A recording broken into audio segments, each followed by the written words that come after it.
Hello, जय हिंद, नमस्कार दोस्तों। आप सभी का स्वागत है आपके अपने YouTube channel online GK free classes में। आज के इस क्लास में हम आरआरबी एनटीपीसी एग्जाम 2024-25 के लिए 8वां मॉडल पेपर लेकर आए हैं और इस 8वें मॉडल पेपर के अंदर हम बहुत ही इंपॉर्टेंट क्वेश्चनों को कवर करेंगे और ये सभी क्वेश्चन आपके आरआरबी एनटीपीसी एग्जाम 2024-25 के लिए इंपॉर्टेंट रहेंगे। इसलिए इस 8वें मॉडल पेपर को आपको कंप्लीट देखना है और इस मॉडल पेपर के एंड में आपको बताना है कि आपके टोटल कितने क्वेश्चन है सही होते हैं। और यदि आप इस चैनल से पहली बार जुड़े हैं तो चैनल को कर लेना सब्सक्राइब और बेल आइकन को प्रेस करना ताकि ऐसे ही शानदार क्लास का नोटिफिकेशन आपको सबसे पहले देखने को मिले। तो चलिए शुरू करते हैं आज के 8वें मॉडल पेपर को बिना देरी के।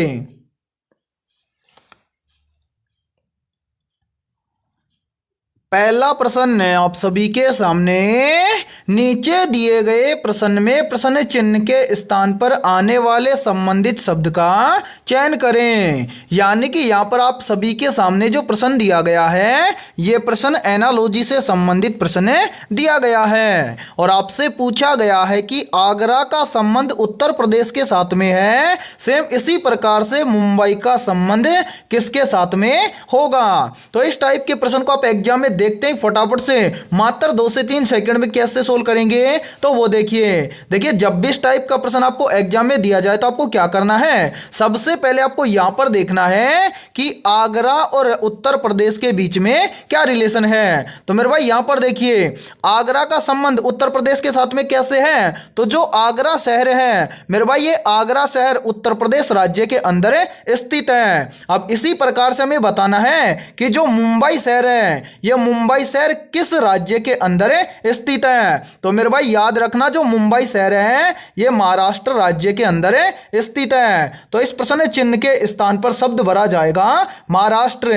अब हमें देखना है कि महाराष्ट्र शब्द किसी ऑप्शन में है। तो आंसर महाराष्ट्र शब्द हमें दिया गया है ऑप्शन बी के अंदर है। तो पहले प्रश्न के अंदर ऑप्शन बी हो जाएगा सभी का करेक्ट आंसर। तो उम्मीद करता हूं कि पहला प्रश्न आपको अच्छे से क्लियर हो गया होगा और जब भी इस टाइप का प्रश्न आपको एग्जाम में दिया जाएगा तो फटाफट से सोल्व कर लेंगे। ठीक है, तो चलिए फिर अगला प्रश्न देखते हैं। दूसरा प्रश्न है आप सभी के सामने। नीचे दी गई श्रृंखला श्रेणी में प्रश्नवाचक चिन्ह के स्थान पर कौन सा अक्षर आएगा। यानी कि यह दूसरा प्रश्न आप सभी के सामने लेटर सीरीज से संबंधित प्रश्न दिया गया है और आपसे पूछा गया है कि इस लेटर सीरीज में इस प्रश्न चिन्ह के स्थान पर कौन सा लेटर आएगा। तो इस टाइप के प्रश्न को आप एनटीपीसी एग्जाम के अंदर फटाफट से कैसे सोल्व करेंगे। तो वो देखिए मेरे भाई जब भी आपको इस टाइप का एग्जाम में दिया जाए तो आपको सोल्व कैसे करना है। तो देखिए सॉल्यूशन देखने से पहले मैं आपको कुछ पॉइंट बता देता हूं। यदि ये पॉइंट आपको याद हैं तो रीजनिंग के आप किसी भी क्वेश्चन को फटाफट से सोल्व कर सकते हैं। देखिए मेरे भाई देखिए सबसे पहले तो आप देखिए आपके रेलवे एनटीपीसी एग्जाम के अंदर रीजनिंग के टोटल कितने क्वेश्चन आते हैं। तो मेरे भाई रेलवे एनटीपीसी सीबीटी 1 एग्जाम के अंदर रीजनिंग के क्वेश्चनों की संख्या होती है 30। यानी कि एनटीपीसी एग्जाम के अंदर रीजनिंग के 30 प्रश्न पूछे जाते हैं। अब आप 30 में से 30 नंबर को कैसे प्राप्त करोगे या 30 में से 30 प्रश्नों को सोल्व कैसे करोगे। तो वो देखिए मेरे भाई पहला पॉइंट आपको याद रखना है क्या, सबसे पहले तो आपको सभी के सभी अल्फाबेट लेटर याद होने चाहिए। यानी कि 26 अल्फाबेट लेटर होते हैं ए से लगाकर जेड तक और ये सभी के सभी अल्फाबेट लेटर आपको नंबरिंग के साथ में याद होने चाहिए। ठीक है, पहला पॉइंट तो है ये। उसके बाद में देखिए मेरे भाई दूसरा पॉइंट है क्या, उसके बाद में देखिए यानी कि संख्या 1 से लगाकर संख्या 40 तक आपको क्या आना चाहिए, स्क्वायर और क्यूब आना चाहिए। यानी कि 1 से 40 तक की संख्या का स्क्वायर और क्यूब आपको अच्छे से याद होना चाहिए। ठीक है, उसके बाद में देखिए तीसरा पॉइंट है क्या, तीसरा पॉइंट है मेरे भाई आपको क्या आना चाहिए, सबसे पहले तो आपको जोड़ करना आना चाहिए, उसके बाद में आपको घटाना आना चाहिए, उसके बाद में आपको गुणा करना आना चाहिए और उसके बाद में आपको भाग करना आना चाहिए। ठीक है, इसी के साथ में देखिए चौथा चौथा पॉइंट है क्या, देखिए एक साल में कितने महीने होते हैं, तो आप सभी को पता है एक साल में महीनों की संख्या होती है 12। तो मेरे भाई आपको करना क्या है, जो ये एक साल के अंदर 12 महीने होते हैं, इन सभी महीनों को आपको याद रखना है कि कौन सा महीना कितने दिन का होता है। यदि ये 4 पॉइंट आपको अच्छे से याद हैं तो आप एनटीपीसी एग्जाम के अंदर 30 में से 30 प्रश्नों को आसानी से सोल्व कर दोगे। कैसे, तो वो देखिए, जैसे यहां पर देखिए मेरे भाई, ये दूसरा प्रश्न दिया गया है आप सभी के सामने, किससे संबंधित है, अल्फाबेट लेटर सीरीज से संबंधित प्रश्न दिया गया है और आपसे पूछा गया है कि इस प्रश्न चिन्ह के स्थान पर कौन सा लेटर आएगा। यदि आपको नंबरिंग यानी कि टोटल अल्फाबेट लेटर आपको नंबरिंग के साथ में याद है तो इस टाइप के प्रश्न को आप फटाफट से सोल्व करेंगे। कैसे, तो देखिए, सबसे पहले लेटर सीरीज के अंदर जितने भी लेटर दिए जाएं उन सभी का आपको करना है नंबरिंग। जैसे यहां पर देखिए मेरे भाई, सबसे पहला लेटर है जेड, जेड आता है 26 नंबर पर है। फिर है एक्स, एक्स आता है 24 नंबर पर है। फिर क्या है, वी, वी आता है 22 नंबर पर है। उसके बाद में है टी, टी आता है 20 नंबर पर है। उसके बाद में है आर, आर आता है 18 नंबर पर है। उसके बाद में है पी, पी आता है 16 नंबर पर है। अब करेंगे क्या, यहां पर आपको अल्फाबेट लेटर नहीं देखना, यहां पर आपको देखना है केवल संख्या को। देखिए मेरे भाई, सबसे पहले यहां पर देखिए, देखिए पहले 26 है, 26 से कितना बन रहा है, 24 है। 26 से 24 कैसे बनेगा, तो यहां पर देखिए यदि हम 26 में से क्या कर दें, -2 कर दें तो यहां पर बन जाएगा 24। फिर देखिए 24 से कितना बन रहा है, 22 है, तो 24 से 22 कैसे बनेगा, तो यहां पर देखिए यदि हम 24 में से भी -2 कर दें तो यहां पर बन जाएगा 22। फिर कंटिन्यू देखिए, देखिए 22 से कितना बन रहा है, 20 है, 22 से 20 बनेगा कैसे, तो यहां पर देखिए यदि हम 22 में से क्या कर दें, -2 कर दें तो बन जाएगा 20। फिर देखिए 20 से कितना बन रहा है, 18, तो 20 से 18 कैसे बनेगा, तो यहां पर भी देखिए यदि हम 20 में से क्या कर दें, -2 कर दें तो यहां पर बन जाएगा 18। उसके बाद में देखिए 18 के बाद में क्या बन रहा है, 16, तो 18 से 16 कैसे बनेगा, तो यहां पर भी देखिए यदि हम 18 में से क्या कर दें, -2 कर दें तो यहां पर बन जाएगा 16। अब हमें क्या करना है, 16 से अगली संख्या ज्ञात करनी है। कैसे ज्ञात करेंगे, तो वो देखिए, देखिए 16 से अगली संख्या ज्ञात करने से पहले हमें क्या करना है, जो नीचे ये वाली संख्या आई है इस संख्या को ध्यान से देखना है कि यहां पर हुआ क्या है। तो मेरे भाई यहां पर क्या हुआ है, सभी के अंदर हुआ है -2। तो अब 16 से अगली संख्या निकालने के लिए हम क्या कर देंगे, 16 में से कर देंगे -2। तो 16 में से -2 करेंगे तो कितना बचेगा, तो मेरे भाई 16 में से -2 करेंगे तो यहां पर बचेगा 14। अब 14 नंबर पर कौन सा अल्फाबेट लेटर आता है ये आपको याद होना चाहिए। और मेरे भाई यानी कि 14 नंबर पर अल्फाबेट लेटर आता है क्या, एन, यानी कि इस प्रश्न चिन्ह के स्थान पर अल्फाबेट लेटर भरा जाएगा एन। अब हमें देखना है कि एन लेटर किसी ऑप्शन में है, तो आंसर एन लेटर में दिया गया है ऑप्शन डी के अंदर है। तो दूसरे प्रश्न के अंदर ऑप्शन डी हो जाएगा सभी का करेक्ट आंसर। तो उम्मीद करता हूं कि दूसरा प्रश्न भी आपको अच्छे से क्लियर हो गया होगा। और जब भी इस टाइप का प्रश्न आपको अच्छे से या इस टाइप का प्रश्न आपको एग्जाम में दिया जाएगा तो फटाफट से सोल्व कर लेंगे, ठीक है। और इन सभी पॉइंटों को आप याद रखना जो पॉइंट मैंने आपको बताए हैं, ठीक है। तो चलिए फिर अगला प्रश्न देखते हैं।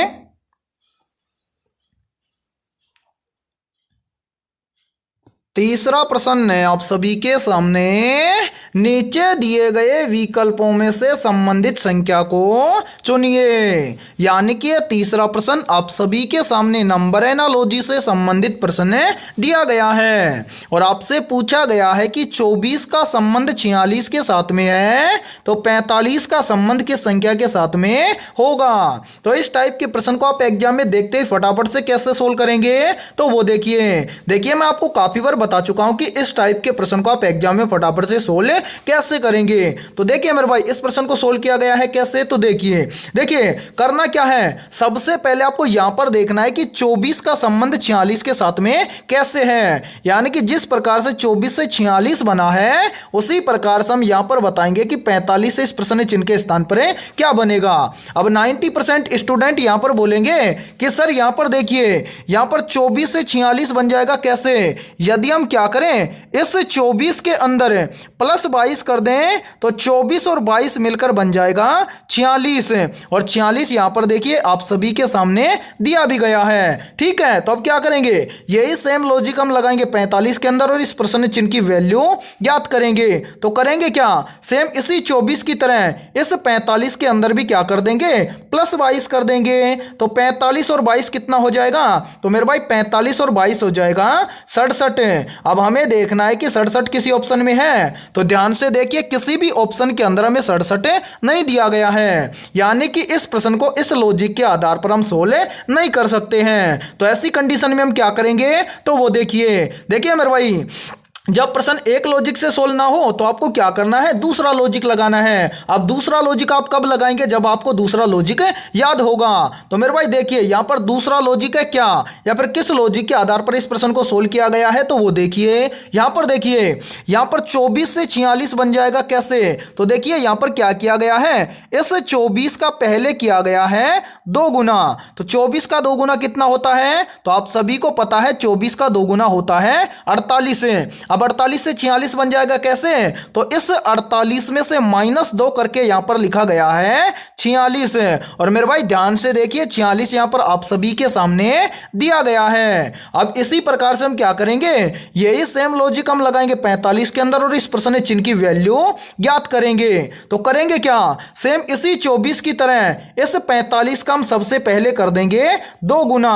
45 का 2 गुना कितना होता है, तो आप सभी को पता है 45 का 2 गुना होता है 90। अब क्या करेंगे, जिस प्रकार से 48 में से -2 किया गया है, तो इस 90 में से भी हम कर देंगे -2। तो 90 में से -2 करेंगे तो यहां पर बन जाएगा 88, यानी कि इस प्रश्न चिन्ह के स्थान पर संख्या भरी जाएगी 88। अब हमें देखना है कि 88 किसी ऑप्शन में है, तो आंसर 88 हमें दिया गया है ऑप्शन ए के अंदर है। तो तीसरे प्रश्न के अंदर ऑप्शन ए हो जाएगा सभी का करेक्ट आंसर। तो उम्मीद करता हूं कि तीसरा प्रश्न भी आपको अच्छे से क्लियर हो गया होगा, और जब भी इस टाइप का प्रश्न आपको एग्जाम में दिया जाएगा तो फटाफट से सोल्व कर लेंगे। ठीक है, और यहां पर देखिए आप सभी के लिए बहुत ही इंपॉर्टेंट सूचना है, यदि आप पहली बार में रेलवे एनटीपीसी एग्जाम 2024-25 को क्रैक करना चाहते हैं, तो हमने आपके रेलवे एनटीपीसी एग्जाम 2024-25 के लिए जीके, जीएस,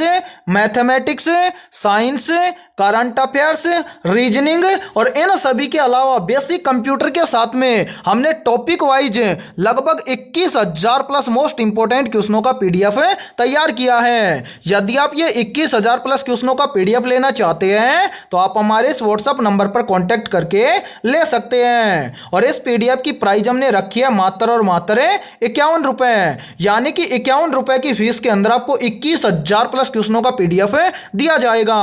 और मेरे भाई ये सभी के सभी क्वेश्चन आपके रेलवे एनटीपीसी एग्जाम के लिए रामबाण साबित होने वाले हैं। तो जल्दी से जाइए और इस व्हाट्सएप नंबर पर कांटेक्ट करके इस पीडीएफ को ले लीजिए और अपनी तैयारी को मजबूत बना लीजिए। ठीक है, तो चलिए फिर अगला प्रश्न देखते हैं।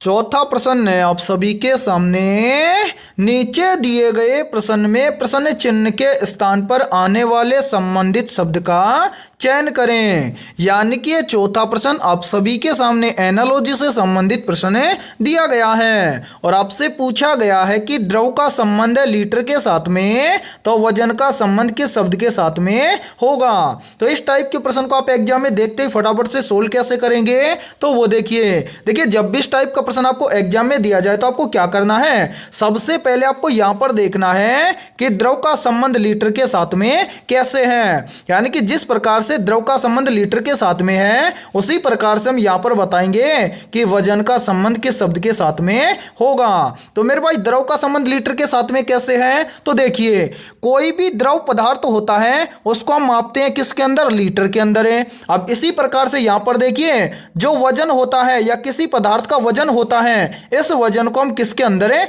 मापते हैं। तो याद रखना वजन को मापा जाता है किसके अंदर है, किलोग्राम के अंदर है। तो इस प्रश्न चिन्ह के के स्थान पर शब्द भरा जाएगा किलोग्राम। अब आपको देखना है कि किलोग्राम शब्द किसी ऑप्शन में है, तो आंसर किलोग्राम शब्द हमें दिया गया है ऑप्शन ए के अंदर है। तो चौथे प्रश्न के अंदर ऑप्शन ए हो जाएगा सभी का करेक्ट आंसर। तो उम्मीद करता हूं कि चौथा प्रश्न भी आपको अच्छे से क्लियर हो गया होगा, और जब भी इस टाइप का प्रश्न आपको एग्जाम में दिया जाएगा तो फटाफट से सोल्व कर लेंगे। ठीक है, तो चलिए फिर अगला प्रश्न देखते हैं।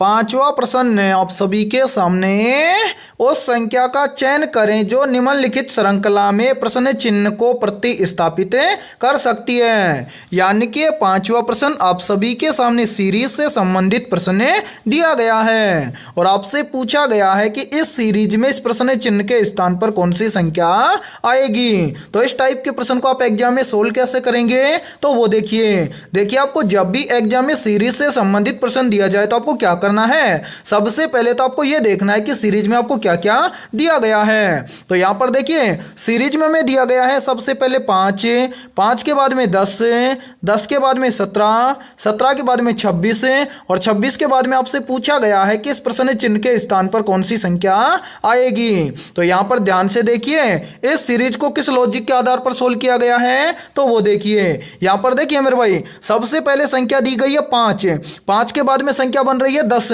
तो 5 से 10 बन जाएगा कैसे, देखिए यदि हम 5 के अंदर क्या कर दें +5 कर दें तो 5 और 5 मिलकर बन जाएगा 10।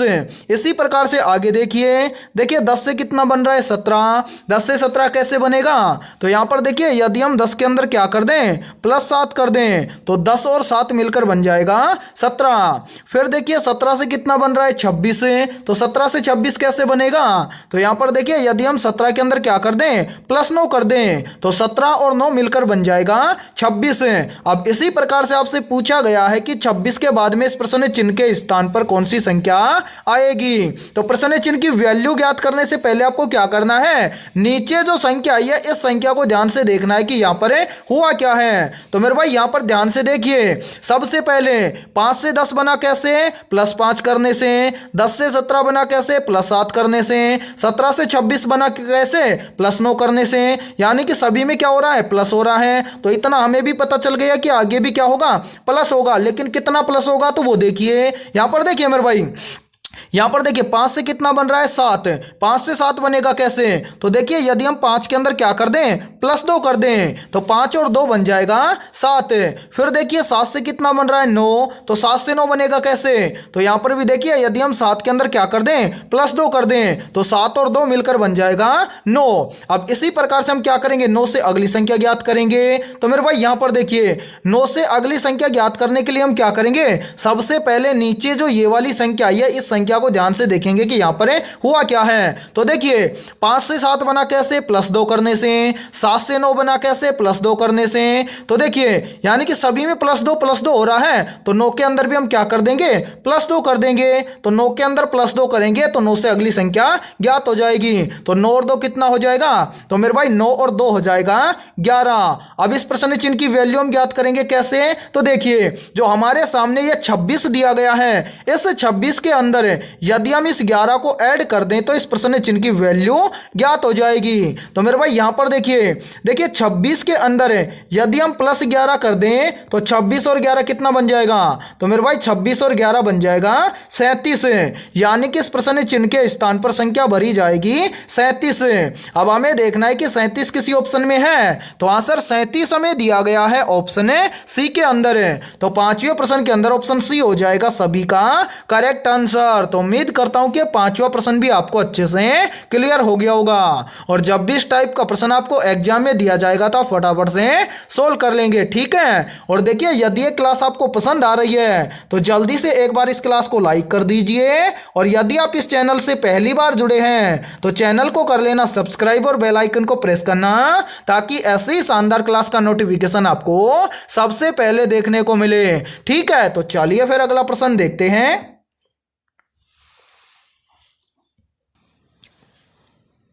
छठा प्रश्न है आप सभी के सामने, विद्युत बल्ब का फिलामेंट किसका बना होता है? या फिर देखिए इस प्रश्न को एग्जाम में ऐसे भी पूछ लिया जाता है कि विद्युत बल्ब का फिलामेंट किस धातु का बना हुआ होता है? ऑप्शन ए है तांबा धातु का, ऑप्शन बी है एल्यूमिनियम धातु का, ऑप्शन सी है टंगस्टन धातु का और ऑप्शन डी है सोना धातु का। तो जल्दी से बताइए इन चारों में से करेक्ट आंसर है क्या होगा?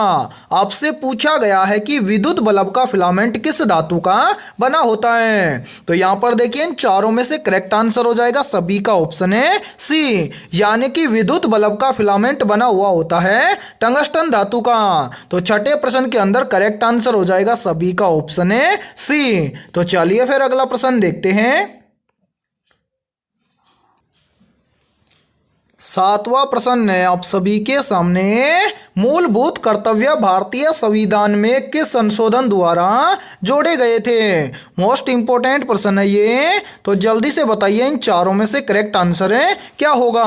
आपसे पूछा गया है कि मूलभूत कर्तव्य भारतीय संविधान के किस संशोधन द्वारा जोड़े गए थे। तो यहाँ पर देखिए इन चारों में से करेक्ट आंसर हो जाएगा सभी का ऑप्शन है ए, यानी कि मूलभूत कर्तव्य भारतीय संविधान के 42वें संशोधन द्वारा जोड़े गए थे। तो सातवें प्रश्न के अंदर ऑप्शन ए हो जाएगा सभी का करेक्ट आंसर। ठीक है, तो चलिए फिर अगला प्रश्न देखते हैं। आठवां प्रश्न है आप सभी के सामने, निम्नलिखित में से कौन सा ज्वार भाटा ऊर्जा का स्रोत है? ऑप्शन ए है चंद्रमा का गुरुत्वाकर्षण बल है, ऑप्शन बी है पृथ्वी का चुंबकीय क्षेत्र है, ऑप्शन सी है सूर्य की पराबैंगनी किरणें और ऑप्शन डी है सौर ज्वालाएं। तो देखिए इन चारों में से करेक्ट आंसर हो जाएगा सभी का ऑप्शन है ए, यानी कि इन सभी में से ज्वार भाटा ऊर्जा का स्रोत है चंद्रमा का गुरुत्वाकर्षण बल। तो आठवें प्रश्न के अंदर करेक्ट आंसर हो जाएगा सभी का ऑप्शन है ए। तो चलिए फिर अगला प्रश्न देखते हैं।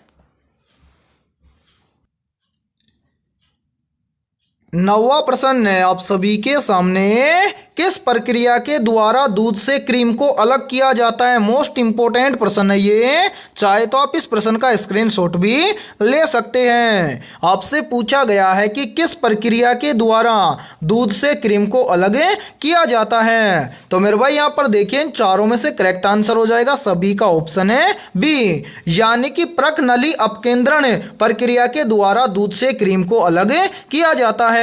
तो नौवें प्रश्न के अंदर करेक्ट आंसर हो जाएगा सभी का ऑप्शन है बी।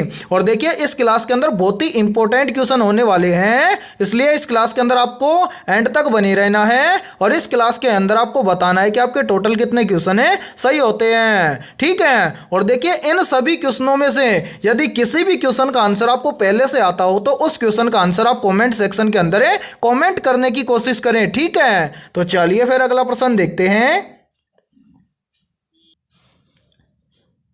10वां प्रश्न है आप सभी के सामने, कोशिका के अंदर ऊर्जा उत्पादन किसके द्वारा होता है? या फिर देखिए इस प्रश्न को एग्जाम में ऐसे भी पूछ लिया जाता है कि मानव कोशिका के अंदर ऊर्जा उत्पादन किसके द्वारा होता है। तो यहाँ पर देखिए इन चारों में से करेक्ट आंसर हो जाएगा सभी का ऑप्शन है बी, यानी कि मानव कोशिका के अंदर ऊर्जा का उत्पादन होता है माइटोकॉन्ड्रिया के द्वारा। तो 10वें प्रश्न के अंदर करेक्ट आंसर हो जाएगा सभी का ऑप्शन है बी। तो चलिए फिर अगला प्रश्न देखते हैं।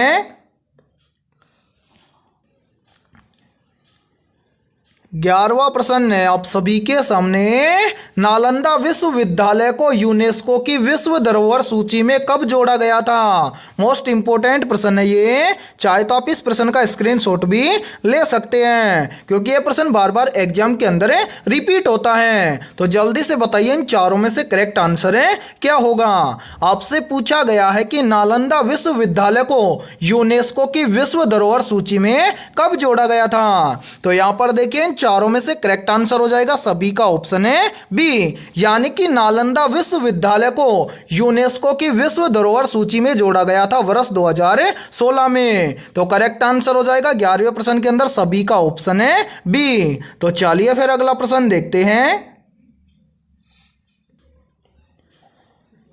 12वां प्रश्न है आप सभी के सामने, भारत में पहली रेल सेवा कब शुरू की गई थी? ऑप्शन ए 1845 में, ऑप्शन बी है 1853 में, ऑप्शन सी है 1861 में और ऑप्शन डी है 1870 में। तो यहाँ पर देखिए इन चारों में से करेक्ट आंसर हो जाएगा सभी का ऑप्शन है बी, यानी कि भारत में पहली रेल सेवा शुरू की गई थी 1853 में। तो 12वें प्रश्न के अंदर करेक्ट आंसर हो जाएगा सभी का ऑप्शन है बी। तो चलिए फिर अगला प्रश्न देखते हैं। 13वां प्रश्न है आप सभी के सामने, 2024 में आयोजित COP28 का आयोजन किस देश में हुआ था? तो यहाँ पर देखिए इन चारों में से करेक्ट आंसर हो जाएगा सभी का ऑप्शन है बी, यानी कि 2024 में आयोजित COP28 का आयोजन हुआ था संयुक्त अरब अमीरात देश में। तो करेक्ट आंसर हो जाएगा 13वें प्रश्न के अंदर ऑप्शन बी करेक्ट आंसर। ठीक है, तो चलिए फिर अगला प्रश्न देखते हैं। 14वां प्रश्न है आप सभी के सामने, प्रकाश संश्लेषण की प्रक्रिया में उत्पन्न गैस कौन सी है? ऑप्शन ए है carbon dioxide gas, option B है नाइट्रोजन गैस, ऑप्शन सी है ऑक्सीजन गैस और ऑप्शन डी है हाइड्रोजन गैस। तो यहाँ पर देखिए इन चारों में से करेक्ट आंसर हो जाएगा सभी का ऑप्शन है सी, यानी कि प्रकाश संश्लेषण की प्रक्रिया में उत्पन्न गैस है ऑक्सीजन गैस। ठीक है, तो 14वें प्रश्न के अंदर करेक्ट आंसर हो जाएगा सभी का ऑप्शन है सी। तो चलिए फिर अगला प्रश्न देखते हैं। 15वां प्रश्न है आप सभी के सामने, मुद्रास्फीति का सीधा प्रभाव किस पर पड़ता है? मोस्ट इंपोर्टेंट प्रश्न है ये। ऑप्शन ए है वस्तुओं की कीमत पर, ऑप्शन बी है मुद्रा की मांग पर, ऑप्शन सी है रोजगार पर और ऑप्शन डी है आयात पर। तो यहाँ पर देखिए इन चारों में से करेक्ट आंसर हो जाएगा सभी का ऑप्शन है ए, यानी कि मुद्रास्फीति का सीधा प्रभाव पड़ता है वस्तुओं की कीमत पर। तो 15वें प्रश्न के अंदर करेक्ट आंसर हो जाएगा सभी का ऑप्शन है ए। तो चलिए फिर अगला प्रश्न देखते हैं। 16वां प्रश्न है आप सभी के सामने, किस नदी को बिहार का शोक कहा जाता है? मोस्ट इंपोर्टेंट प्रश्न है ये। ऑप्शन ए है गंगा नदी को, ऑप्शन बी है कोसी नदी को, ऑप्शन सी है सोन नदी को और ऑप्शन डी है गंडक नदी को। तो यहाँ पर देखिए इन चारों में से करेक्ट आंसर हो जाएगा सभी का ऑप्शन है बी, यानी कि इन सभी में से कोसी नदी को बिहार का शोक कहा जाता है। तो 16वें प्रश्न के अंदर करेक्ट आंसर हो जाएगा सभी का ऑप्शन है बी। तो चलिए फिर अगला प्रश्न देखते हैं। 17वां प्रश्न है आप सभी के सामने, भारतीय राष्ट्रीय कांग्रेस का पहला अधिवेशन किस स्थान पर हुआ था? ऑप्शन ए है कोलकाता में, ऑप्शन बी है बम्बई में, ऑप्शन सी है दिल्ली में और ऑप्शन डी है पुणे में। तो जल्दी से बताइए इन चारों में से करेक्ट आंसर है क्या होगा? आपसे पूछा गया है कि भारतीय राष्ट्रीय कांग्रेस का पहला अधिवेशन किस स्थान पर हुआ था। तो यहाँ पर देखिए इन चारों में से करेक्ट आंसर हो जाएगा सभी का ऑप्शन है बी, यानी कि भारतीय राष्ट्रीय कांग्रेस का पहला अधिवेशन हुआ था बम्बई में। तो करेक्ट आंसर हो जाएगा 17वें प्रश्न के अंदर ऑप्शन है बी। तो चलिए फिर अगला प्रश्न देखते हैं। 18वां प्रश्न है आप सभी के सामने, निम्नलिखित में से कौन सा इनपुट डिवाइस नहीं है? ऑप्शन ए है कीबोर्ड, ऑप्शन बी है स्कैनर, ऑप्शन सी है मॉनिटर और ऑप्शन डी है माउस। तो यहाँ पर देखिए इन चारों में से करेक्ट आंसर हो जाएगा सभी का ऑप्शन है सी, यानी कि इन सभी में से जो मॉनिटर है ये इनपुट डिवाइस नहीं है। तो करेक्ट आंसर हो जाएगा 18वें प्रश्न के अंदर सभी का ऑप्शन है सी। और यहाँ पर देखिए एक प्रश्न और भी पूछ लिया जाता है कि इनपुट डिवाइस कौन सी होती है। तो देखिए मेरे भाई, इनपुट डिवाइस की श्रेणी में आता है कीबोर्ड, इनपुट डिवाइस की श्रेणी में आता है स्कैनर और इसी के साथ में जो माउस है ये भी आता है इनपुट डिवाइस के अंदर है। लेकिन जो मॉनिटर होता है ये एक प्रकार का इनपुट डिवाइस नहीं होता है। फिर मॉनिटर किस प्रकार का डिवाइस होता है? तो मेरे भाई मॉनिटर एक प्रकार का आउटपुट डिवाइस होता है। ठीक है, तो इस प्रश्न का करेक्ट आंसर हो जाएगा सभी का ऑप्शन है सी। तो चलिए फिर अगला प्रश्न देखते हैं। 19वां प्रश्न है आप सभी के सामने, टच स्क्रीन किस प्रकार के डिवाइस के रूप में कार्य करता है? या फिर देखिए इस प्रश्न को एग्जाम में ऐसे भी पूछ लिया जाता है कि टच स्क्रीन किस प्रकार का डिवाइस होता है। तो यहाँ पर देखिए इन चारों में से करेक्ट आंसर हो जाएगा सभी का ऑप्शन है सी, यानी कि जो टच स्क्रीन होता है ये इनपुट और आउटपुट दोनों का प्रकार होता है। या फिर हम बोल सकते हैं कि जो टच स्क्रीन होता है ये इनपुट और आउटपुट दोनों के रूप में कार्य करता है। तो करेक्ट आंसर हो जाएगा 19वें प्रश्न के अंदर ऑप्शन है सी करेक्ट आंसर। ठीक है, और मेरे भाई यहां पर देखिए आप सभी के लिए बहुत ही इंपॉर्टेंट सूचना है। यदि आप पहली बार में रेलवे एनटीपीसी एग्जाम 2024-25 को क्रैक करना चाहते हैं तो हमने आपके रेलवे एनटीपीसी एग्जाम 2024-25 के लिए GK, GS, science, current affairs, basic computer, reasoning और मैथमेटिक्स के लगभग 21,000 प्लस मोस्ट इंपोर्टेंट क्वेश्चनों का पीडीएफ तैयार किया है।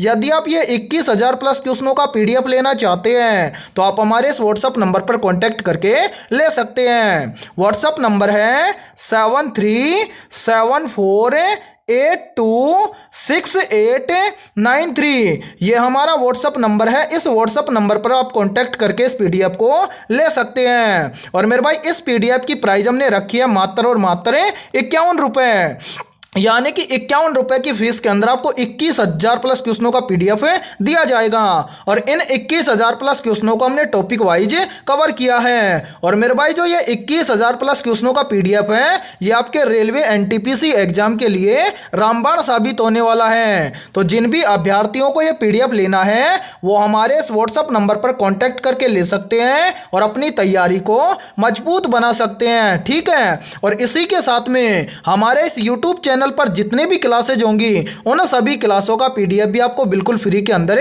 दिया जाएगा। ठीक है, तो चलिए फिर अगला प्रश्न देखते हैं। 20वां प्रश्न है आप सभी के सामने, आउटपुट डिवाइस का मुख्य कार्य क्या है। तो यहां पर देखिए इन चारों में से करेक्ट आंसर हो जाएगा सभी का ऑप्शन है सी, यानी कि आउटपुट डिवाइस का मुख्य कार्य है प्रोसेस किए गए डाटा को उपयोगकर्ता को दिखाना। तो 20वें प्रश्न के अंदर करेक्ट आंसर हो जाएगा सभी का ऑप्शन है सी। और आज की इस क्लास के अंदर इतना ही। यदि ये क्लास आपको पसंद आई है तो जल्दी से एक बार इस क्लास को लाइक कर दीजिए। और यदि आप इस चैनल से पहली बार जुड़े हैं तो चैनल को कर लेना सब्सक्राइब और बेल आइकन को प्रेस करना ताकि ऐसी ही शानदार क्लास का नोटिफिकेशन आपको सबसे पहले देखने को मिले। और आज की इस क्लास के अंदर हमने 20 बहुत ही इंपॉर्टेंट क्वेश्चन करवाए हैं। तो इन 20 में से आपके कितने क्वेश्चन सही हुए हैं सभी को कमेंट सेक्शन के अंदर कमेंट करके बताना है। ठीक है, तो फिर मिलते हैं ऐसे ही बेहतरीन क्वेश्चनों के साथ सुबह 7 बजे।